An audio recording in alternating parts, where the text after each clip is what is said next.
नमस्कार, मैं नवीन जायसवाल 4 PM राजस्थान में आपका स्वागत है। देश की राजधानी की तरफ बढ़ रहे किसानों को लेकर घमासान मचा हुआ है। विशेषकर पंजाब और हरियाणा के किसान किसी भी तरह दिल्ली पहुंचना चाहते हैं और हरियाणा की पुलिस पूरी ताकत से लगी है कि किसी भी तरह किसानों को दिल्ली तक नहीं पहुंचने दिया जाए। किसानों पर गोले छोड़े जा रहे हैं, ड्रोन से गोले छोड़े जा रहे हैं, रबर की गोलियां चल रही है। कई किसान घायल हो चुके हैं, जख्मी हुए हैं। पुलिस का कहना है कि उनके भी कुछ जवान घायल हुए हैं पथराव के अंदर। आमने सामने टकराव की स्थिति है और सरकार कहीं ना कहीं इस तरह से ट्रीट कर रही है जैसे किसान अगर राजधानी तक पहुंच गए, दिल्ली तक पहुंच गए तो शायद दिल्ली तबाह हो जाएगी। किसान अराजकतावादी हैं, किसान आतंकवादी हैं और उन्हें किसी भी तरह से दिल्ली तक पहुंचने से रोका जाए। तो बजाय बातचीत के रास्ता यही निकाला जा रहा है कि बस किसानों को दिल्ली न पहुंचने दिया जाए और तमाम तरह के उन पर बल प्रयोग भी किए जा रहे हैं। इसको लेके लगातार तनाव की स्थिति बनी है। किसान जो मांगे कर रहे हैं, सरकार उसमें से कुछ मांगों पर सहमति जता रही है, लेकिन एमएसपी पर गारंटी कानून को लेकर मामला फंसा हुआ है। उधर कांग्रेस ने जरूर इसका समर्थन कर दिया है कि यदि उनकी सरकार आती है तो एमएसपी पर कानून लेकर आएंगे ताकि किसानों को हर फसल के ऊपर एमएसपी की गारंटी मिल सके। लेकिन मोदी सरकार इस बात के लिए सहमत नहीं है। केंद्रीय कृषि मंत्री अर्जुन मुंडा है, वो कह रहे हैं कि इसको लेकर हमें किसान बहुत जल्दीबाजी में, इतनी जल्दीबाजी में फैसले नहीं हो सकते। एमएसपी पर उन्हें राज्यों से भी बात करनी होगी, उन अन्य संगठनों से भी बात करनी होगी और औपचारिक रूप से बात करनी होगी। जबकि किसानों की मांग कोई नई नहीं है, 2 साल पुराने वादे हैं, लंबा समय था, तब शायद सरकार चेती नहीं और जब किसान बिल्कुल दिल्ली के द्वार पर आकर खड़े हो गए तब अब सरकार बात कर रही है कि इसके लिए और समय देने की जरूरत है। तो आखिर किसान बार बार आंदोलन क्यों कर रहे हैं? क्या उनकी मजबूरी है? उनकी स्थिति क्या है? उसको समझने के लिए मेरे साथ निसार जी मौजूद हैं। निसार जी बजट एनालिसिस और रिसर्च सेंटर के डायरेक्टर हैं और शायद डेवलपमेंट इकोनॉमी पर नजर रखते हैं, उससे संबंधित हैं और किस तरह से विकास हो रहा है समाज के विभिन्न वर्गों का, चाहे वो कृषक वर्ग हो, चाहे आम व्यक्ति हो, या बजट एनालिसिस शायद आदिवासियों को और दूसरे के भी ग्रोथ को लेकर एनालिसिस करता है। तो निसार जी से समझने की कोशिश करेंगे कि किस तरह से किसानों की क्या माली हालत है। निसार जी, स्वागत है आपका। नमस्कार। Thank you. और धन्यवाद। आपसे बात करने के पहले मैं एक बार किसानों की जो मांगे हैं उस पर एक नजर डाल लेते हैं। ये किसानों की मांगे हैं। जो किसान मजदूर मोर्चा है, केएमएम, उसकी तरफ से ये मांगे बताई गई थी जो 13 फरवरी का दिल्ली कूच को लेकर उनकी जो मांगे हैं। पहली मांग है उसमें कि पूरे देश के किसानों के लिए सभी फसलों की एमएसपी पर खरीद की गारंटी का कानून बनाया जाए और डॉक्टर स्वामीनाथन आयोग की रिपोर्ट के अनुसार फसलों के भाव तय किए जाएं। दूसरी मांग है किसानों और मजदूरों की पूर्ण कर्ज मुक्ति की जाए। तीसरी मांग है भूमि अधिग्रहण अधिनियम 2013 को पूरे देश में पुनः लागू किया जाए एवं भूमि अधिग्रहण से पहले किसानों की लिखित सहमति एवं कलेक्टर रेट से 4 गुना मुआवजा देने के प्रावधान लागू किए जाएं। चौथी मांग है लखीमपुर खीरी नरसंहार के दोषियों को सजा एवं पीड़ित किसानों को न्याय दिया जाए। पांचवी मांग है भारत विश्व व्यापार संगठन से बाहर आए एवं सभी मुक्त व्यापार समझौतों पर रोक लगाई जाए। छठवीं मांग है किसानों और खेत मजदूरों को पेंशन दी जाए। सातवीं मांग है दिल्ली आंदोलन के दौरान शहीद हुए किसानों को मुआवजा एवं परिवार के एक सदस्य को नौकरी दी जाए। आठवीं मांग है विद्युत संशोधन विधेयक 2020 को रद्द किया जाए। नौवीं मांग है मनरेगा के तहत प्रति वर्ष 200 दिन का रोजगार, 700 रुपए का मजदूरी भत्ता दिया जाए एवं मनरेगा को खेती के साथ जोड़ा जाए। 10वीं मांग है नकली बीज, कीटनाशक दवाइयां एवं खाद बनाने वाली कंपनियों पर सख्त दंड और जुर्माना लगाने के प्रावधान तय किए जाएं एवं बीजों की गुणवत्ता में सुधार किया जाए। 11वीं मांग है मिर्च, हल्दी एवं अन्य मसालों के लिए राष्ट्रीय आयोग का गठन किया जाए। और 12वीं मांग है, संविधान की 5वीं सूची को लागू किया जाए एवं जल, जंगल, जमीन पर आदिवासियों के अधिकार सुनिश्चित करके कंपनियों द्वारा आदिवासियों की जमीन की लूट बंद की जाए।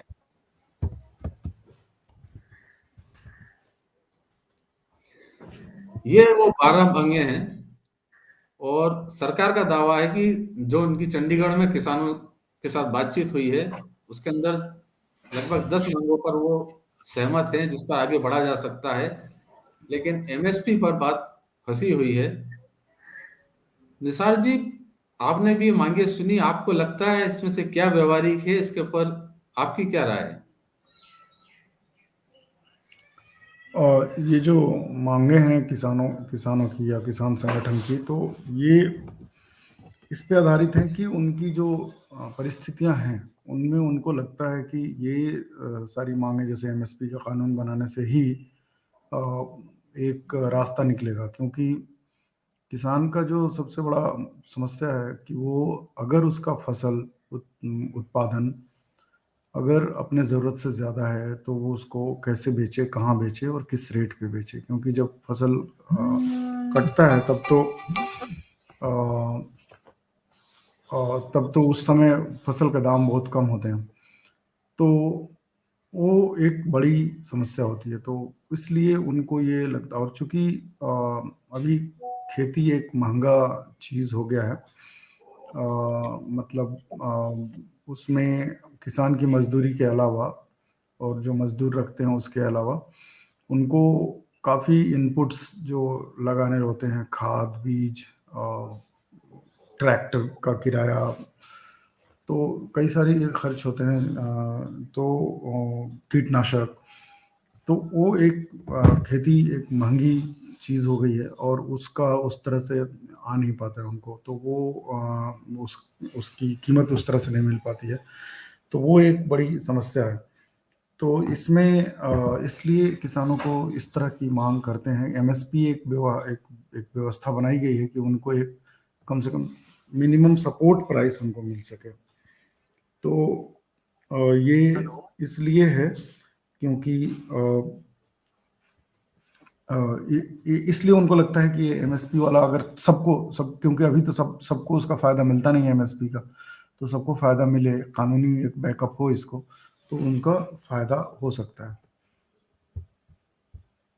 निसार जी, बार बार उन्हें किसानों को आंदोलन करना क्यों पड़ रहा है? आखिर क्या उनकी माली हालत वाकई में इतनी खराब है कि उन्हें सड़कों पर उतरना पड़ रहा है कि वो आंसू गैस के गोलियों का सामना कर लें, हाँ, गोलियों का सामना कर लें और दिल्ली तक जाकर उन्हें बार बार डिमांड करनी पड़ रही है?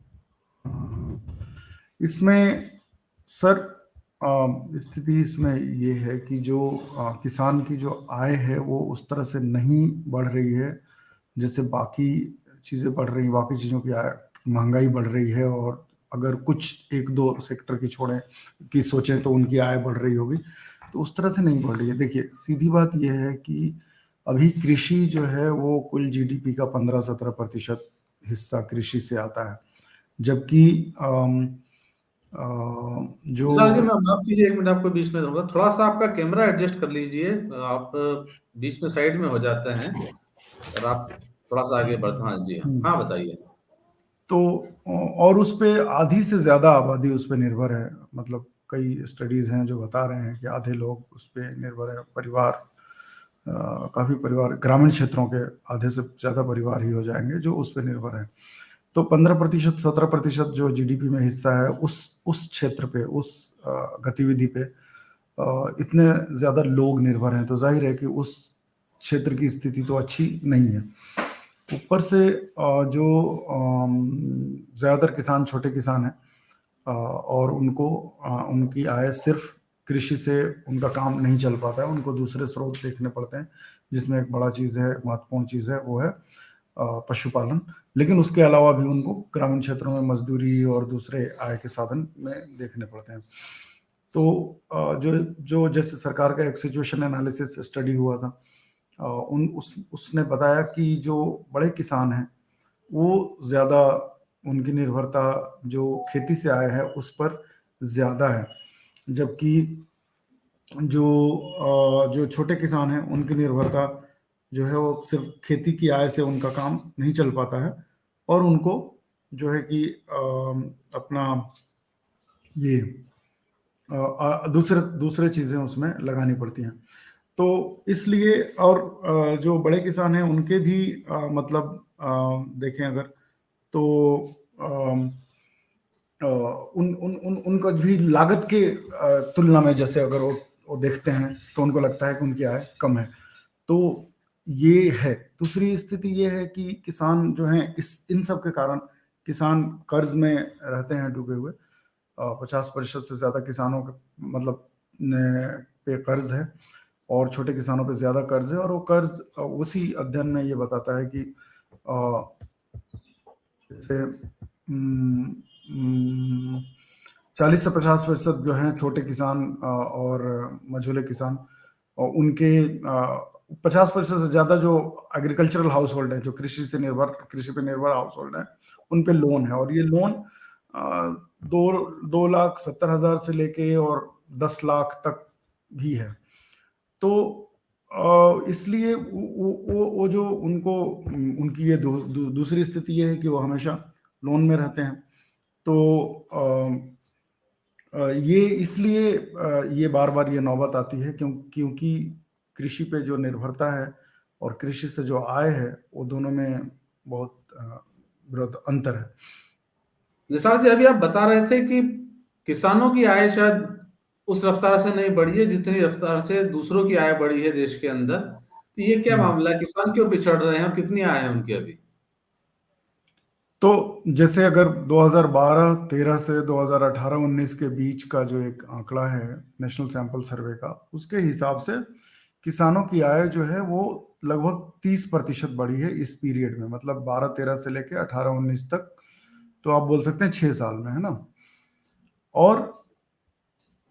और ये अगर उनका इनकम डबल करना है तो इससे काफी ज्यादा गति से उनका इनकम बढ़ना चाहिए था।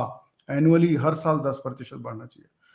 अगर हम इसको महंगाई से एडजस्ट करके देखें, अगर इसमें ये देखें कि महंगाई कितनी है और कितनी हर साल बढ़ी है, उससे एडजस्ट करके देखें तो असल में उनकी आय में निगेटिव, मतलब नकारात्मक वृद्धि हुई है। मतलब वृद्धि नहीं हुई है, बल्कि आय कम हुई है, अगर वास्तविक आय की बात करें जो महंगाई से एडजस्ट करके देख सकते हैं वो। तो ये है जो, अब दूसरे से किसी से तुलनात्मक अध्ययन मेरे पास नहीं है कि किसी और सेक्टर से हम बात कर सकें, लेकिन मान लीजिए कि किसी भी चीज की कीमत, अगर अनाज की कीमत और किसी और चीज की कीमत की तुलना करें, तो आप समझ सकते हैं कि किन चीजों की कीमत कितनी बढ़ी है।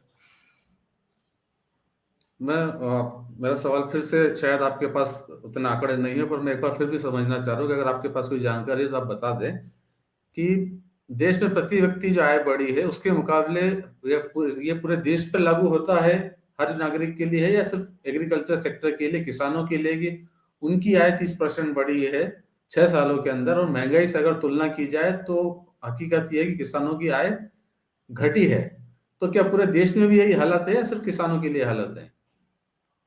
नहीं नहीं, पूरे देश का एक हालत नहीं हो सकता ना। इसमें वर्ग की बात है ना। जैसे जो मजदूर होंगे, किस कृषि में जो मजदूर होंगे निर्भर, उनकी भी आय इसी तरह से नकारात्मक रूप से बढ़ी होगी, मतलब नहीं बढ़ी होगी। जो दूसरे और मजदूर हैं, उनकी उनकी मजदूरी उस तेजी से नहीं बढ़ी। लेकिन अगर आप जो असमानता के आंकड़े देख रहे हैं आप पूरे देश के, कि उसमें जो अमीर लोग हैं उनकी आय में बढ़ोतरी हुई है इस दौरान ज्यादा। तो ऐसा नहीं है कि ये सिर्फ किसान की बात नहीं हो सकती है। इसमें किसान का 80% तो ऐसा है, किसान है ना, जो किसान भी है और मजदूर भी है एक तरह से देखें तो, क्योंकि उसका किसान से आय पूरा ही नहीं होता खेती से। और दूसरे भी मजदूर हैं।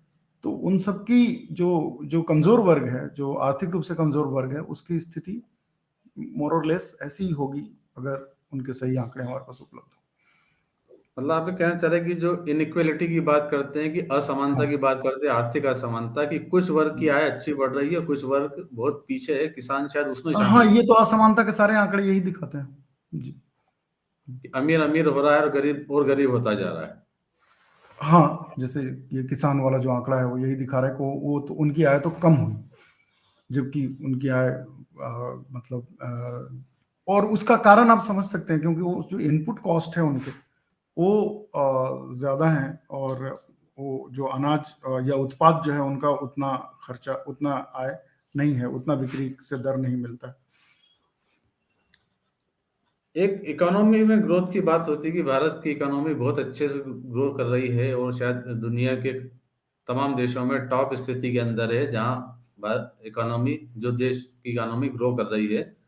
चीन से शायद हमारी स्थिति अच्छी है और कई देशों से अच्छी है, और शायद अभी जीडीपी की जो ग्रोथ है वो 7.3% बताई जा रही है कि ये बहुत अच्छी ग्रोथ है। तो इस ग्रोथ में क्या एग्रीकल्चर सेक्टर नहीं आ रहा है या किसान नहीं आ रहे हैं कि वो पिछड़े हुए हैं और नहीं इकोनॉमी नहीं, ग्रो ये कर रही है? ये जो ग्रोथ रेट है ये सबका कंबाइंड है, ठीक है, सभी सेक्टर का, एग्रीकल्चर सेक्टर का भी, इंडस्ट्री का भी, सर्विसेज का भी। लेकिन अगर एग्रीकल्चर का ग्रोथ रेट देखें तो वो 4% से ज्यादा कभी नहीं गया है ना। तो वो एक बार 0.6% भी था, इतना लो था। तो वो उसमें एक बात है कि उसमें तेज ग्रोथ नहीं होता है, बहुत तेज ग्रोथ नहीं होता है, वो रेट नहीं मिलता है। जैसे इंडस्ट्री में 8% भी हो सकता है, 10% भी हो सकता है, सर्विस सेक्टर में और ज्यादा होता है ग्रोथ रेट इंडिया में। तो वो नहीं, वो एक तो मैक्सिमम 4 वाला बात है, और वो पॉलिसी का भी यही है कि भाई 4 अचीव करना चाहिए कम से कम। ये जैसे राष्ट्रीय कृषि विकास योजना है, उसका एक टारगेट था कि भाई 4% कम से कम अचीव करने का कोशिश करना चाहिए ग्रोथ। तो ग्रोथ, एक तो ये बात है कि एग्रीकल्चर सेक्टर का ग्रोथ रेट बाकी सेक्टर्स के जितना कभी नहीं रहता है, उससे कम ही रहता है। दूसरा, ग्रोथ जो है वो अपने आप में भी एक बहुत अच्छा इंडिकेटर नहीं है, क्योंकि वो एक सबका मिला जुला के सबकी आय कितने प्रतिशत बढ़ी पिछले साल से, आउटपुट, टोटल आउटपुट कितना प्रतिशत बढ़ा पिछले साल से, वो ये बता रहा है। तो उसमें मान लीजिए कि कुछ सेक्टर बहुत ज्यादा बढ़े और कुछ सेक्टर में उतनी बढ़ोतरी नहीं हुई, तो ओवरऑल बढ़ा हुआ दिख सकता है। तो वो ये इसकी वजह से कृषि और कृषि पर निर्भर लोग जाहिर है पिछड़ जाते हैं। जो आपकी बात समझ में आ रही है कि अगर हम देश की ग्रोथ की बात कर रहे हैं, इकोनॉमिक ग्रोथ की बात कर रहे हैं, जीडीपी के ग्रोथ की बात कर रहे हैं, तो उसी पैमाने को हम एग्रीकल्चर पे लागू नहीं कर सकते। एग्रीकल्चर में ग्रोथ की रेट कम होती है और सरकार भी मानती है, और उसके लिए टारगेट अलग तय होते हैं। और सब मानते हैं, जी जी जी, बिल्कुल। तो जी, जो और आय की इंडस्ट्रियल बात, सेक्टर का ग्रोथ रेट है, एनुअल ग्रोथ रेट, वो एग्रीकल्चर का नहीं होता, उससे बहुत नीचे रहता है। और जब आय की बात कर रहे हैं तो आय में भी किसान पिछड़े हुए हैं। तो ऐसी स्थिति क्यों बनने, क्या सरकार की पॉलिसी के लेवल पे कुछ अंतर है? क्योंकि सरकार ने, जब मोदी सरकार की अगर हम बात करें तो जब 2014 में सत्ता में आए थे, उसके बाद उन्होंने एक टारगेट फिक्स किया था कि 2022 तक किसानों की आय दोगुनी कर देंगे। मगर आप जो बता रहे हैं वो तो नेगेटिव ग्रोथ में जा रहा है। तो क्या सरकार की कुछ पॉलिसियों में कुछ कमी थी, या क्यों ऐसी समस्या क्यों हो रही है? तो उसके कई समस्याएं, कई कारण हैं, और जाहिर है उनको अगर उन कारणों को अगर दूर करना है और इसके कृषि की स्थिति को सुधारना है, तो हमें तो नीतिगत स्तर पे ही उसका देखना पड़ेगा सोल्यूशन की।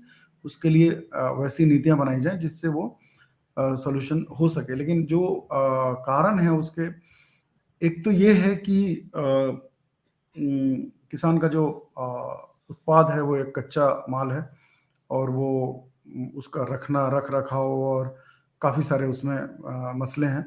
तो उनको कई बार ये ज़रूरी हो जाता है कि उनको तुरंत बेचा जाए। और कुछ ऐसे अनाज जो हैं जो ख़राब नहीं होते हैं, तो उनके फिर उनके उसका भंडारण की भी दिक्कत होती है। तो उनको तुरंत बेचने का कई बार किसान मजबूर रहता है, फिर उन पे कर्ज भी रहता है, तो ये भी एक मजबूरी होती है कि वो तुरंत बेचे। तो उस टाइम पे उसका दाम कम मिलता है, जब वो कटाई हो रही होती है और जब वो बेचते हैं तब। तो एक तो ये है। दूसरा ये है कि अलग अलग कारणों से बार बार अब वो हो रहा है आजकल, क्या बोलते हैं उसको, फसल की बर्बादी किसी न किसी कारण से, या तो बाढ़ से, या तेज, वो क्या बोलते हैं उसको, बहुत बहुत ज्यादा गर्मी से, अतिवृष्टि से, कम वृष्टि से, अलग अलग कारणों से। और ये जुड़ा हुआ है, मतलब ये ऐसा पहले भी होता था, क्योंकि हमारी ज्यादातर खेती जो है वो पानी पे निर्भर, बारिश पे निर्भर है। लेकिन अभी सिंचित क्षेत्र भी काफी बढ़ गया है। लेकिन बावजूद इसके एक जो अभी मौसम में बदलाव हो रहा है और इस कारण से समय पे बारिश नहीं होती है, समय पे जाड़ा नहीं पड़ता है। जी।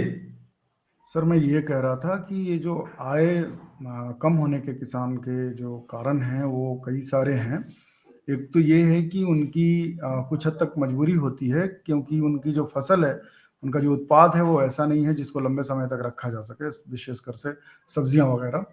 और जो उत्पाद लंबे समय तक रखा जा सकता है जैसे अनाज, तो उसका भी उसके लिए भी भंडारण की व्यवस्था हर जगह नहीं होती है उतनी पर्याप्त मात्रा में जितनी होनी होगी। तो लोगों को मजबूरी होती है कि वो अपना अनाज बेचें, अपना उत्पाद बेचें जब वो कटाई हुई, जब फसल कट रहा है तभी।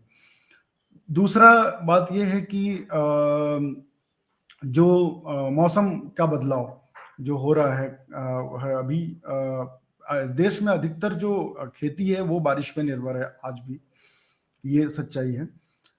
जहाँ पे सिंचाई का प्रबंधन है वो भी अभी मान लीजिए कि अगर जमीन के नीचे से पानी निकाल के है तो अभी जमीन के नीचे पानी का सतह नीचे और नीचे होता जा रहा है। तो ये निर्भरता तो है। और ऊपर से अभी जो क्लाइमेट चेंज की वजह से जो बार बार, मतलब ऐसा नहीं है कि पहले सूखा नहीं पड़ता था, पहले बाढ़ नहीं आती थी, ये सब पहले भी होता था, लेकिन अभी उसकी बारंबारता बढ़ रही है, उसकी बार बार उसकी फ्रीक्वेंसी बढ़ रही है। तो कभी समय पे बारिश होती नहीं है, बारिश लेट से होती है, समय पे जाड़ा नहीं पड़ता है, जाड़ा लेट से होता है या पहले हो जाता है। तो ये सब जो चीजें हुई हैं इनके कारण से कभी अतिवृष्टि, कभी कम बारिश, कभी ज्यादा बारिश, कभी जो है अत्यधिक गर्मी। तो इन सब कारणों से भी जो फसल में के उत्पादन बर्बाद हो जाते हैं, फसल बर्बाद हो जाती है, उत्पादन कम हो जाता है। तीसरा मैं एक कारण ये बता रहा था कि कई बार किसानों के साथ ऐसा हो जाता है कि उन्होंने बीज, क्योंकि अब वो बीज के लिए बहुत हद तक बाजार पे निर्भर है, उन्होंने बीज खरीदा और वो बीज मान लीजिए कि उसको उस तरह से फसल दिया नहीं जैसे उसमें दावा किया गया था, या उन्होंने नकली उन्होंने खरीदा कीटनाशक और वो नकली आ गया। तो वो सब जाहिर है उनका खर्चा तो हो गया, लेकिन उसका कोई उसका वो उपयोग भी नहीं हुआ उस तरह से जैसे होना चाहिए था। तो इन सब कारणों से भी किसान और ये उनकी जब पूरी लागत में तो ये जुड़ गया तो उनकी आय कम हो जाती है, वास्तविक आय। एक आखिरी सवाल है निसार जी आपसे। रोजगार की जब बात आती है तो अभी कुछ आंकड़े आए थे, वो बता रहे थे कि एग्रीकल्चर सेक्टर में रोजगार बढ़ा है, और सरकार ने मनरेगा के अंदर भी जो बजट के अनुमान, अभी संशोधित अनुमान जारी किए वित्त मंत्री निर्मला सीतारमण ने, तो जो 60,000 करोड़ से बढ़ाकर उसको करीब 86,000 करोड़ रुपए की या 26,000 करोड़ रुपए मनरेगा में अतिरिक्त खर्च किया है। तो ये क्या रिलेशन है, इससे इससे क्या मतलब निकाला जा सकता है? इसका मतलब ये है कि ग्रामीण क्षेत्रों में गैर कृषि रोजगार की बहुत कमी है। कृषि में तो कृषि है, खेती कर रहे हैं लोग, उसमें चलिए 3 लोग कर रहे थे अब 4 लोग करने लगे उसी उतने ही खेत में। तो वो एक वो उससे मतलब उस तरह से रोजगार में वृद्धि नहीं हुई। मतलब वो काउंट तो हो गए कि वो खेती में काम कर रहे हैं, लेकिन उससे फसल तो उतना ही होगा। तो चूंकि गैर कृषि नॉन फार्म एम्प्लॉयमेंट अपॉर्चुनिटीज ग्रामीण क्षेत्रों में कम कम हैं, उतना नहीं है जितना हम मांग है, जितने लोग हैं काम करने वाले। तो इसलिए भी वो नरेगा में ज्यादा लोग आते हैं काम करने। और उसका बजट जैसे पिछले साल कम रखा गया था, लेकिन जब संशोधित बजट आया तो पिछले बजट उसका बढ़ा हुआ है, अच्छा खासा बढ़ा हुआ है। तो इसका मतलब कि उसमें काफी काम लोग करने जा रहे हैं, मिल रहा है, लेकिन उसमें भी दिक्कतें आ रही हैं लोगों को, लेकिन वो वहाँ काम करने फिर भी जा रहे हैं। तो ये दिखाता है कि जो हमारे ग्रामीण क्षेत्रों में जो नॉन फार्म एम्प्लॉयमेंट है, जो गैर कृषि क्षेत्र का जो कार्य काम है, रोजगार है, उसकी कमी है, और उसको उस पे जोर देने की जरूरत है। तो 4PM से बात करने के लिए बहुत बहुत धन्यवाद निसार जी। और जितना आपकी बातचीत से समझ में आया है कि जो सरकार को अभी भी इनके लिए, किसानों के लिए प्रयास करने की ज्यादा जरूरत है, उनकी इनकम बढ़ाने की जरूरत है, जो कृषि की लागत बढ़ रही है उसके अनुसार, ताकि उनकी आय वास्तव में बढ़ सके और उन्हें लगातार जिस तरह के आंदोलन के लिए वो मजबूर हो रहे हैं उस तरह के आंदोलन का सामना न किसानों को करना पड़े न सरकार को करना पड़े। बहुत बहुत धन्यवाद निसार जी। ओके, बहुत बहुत धन्यवाद, थैंक यू।